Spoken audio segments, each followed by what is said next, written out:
السلام عليكم ورحمة الله. لكن نحن مشكلتنا شو هي؟ أننا نسينا الله فأنسانا أنفسنا، ولا تكونوا كالذين نسوا الله فأنساهم أنفسهم. فكروا معي بمعنى هذه الآية. ألم ننسى نفوسنا؟ هذا الواحد منا ماذا يصنع من حين ما يصبح صباحا إلى أن يمسي؟ نعم، يقف بالصلاة، قد يقف في الصلاة وعقله نصفه في الصلاة والنصف خارجا عنها.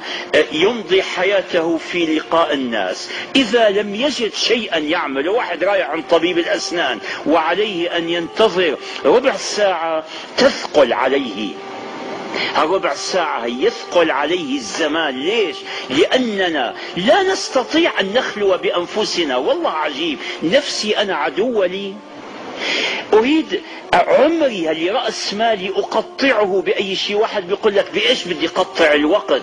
يسأل الشباب بماذا نمضي فراغنا؟ ولك يا عمي فراغكم هذا وفراغي هذا ووقتي ووقتكم هذا رأس المال، هذا هو العمر. فهل نسعى لأن نقطع أعمارنا، نقطع أوقاتنا بقراءة رواية سخيفة، بمشاهدة فيلم تافه، بحديث أو اجتماع لا منفعة منه في دنيا ولا آخرة؟ أي شيء، هات لي أي شيء، بس لا تتركني أنا ونفسي أواجه الزمان الذي هو العمر. إذا أنا نسيت نفسي.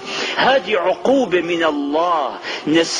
نسينا ربنا فأنسانا أنفسنا.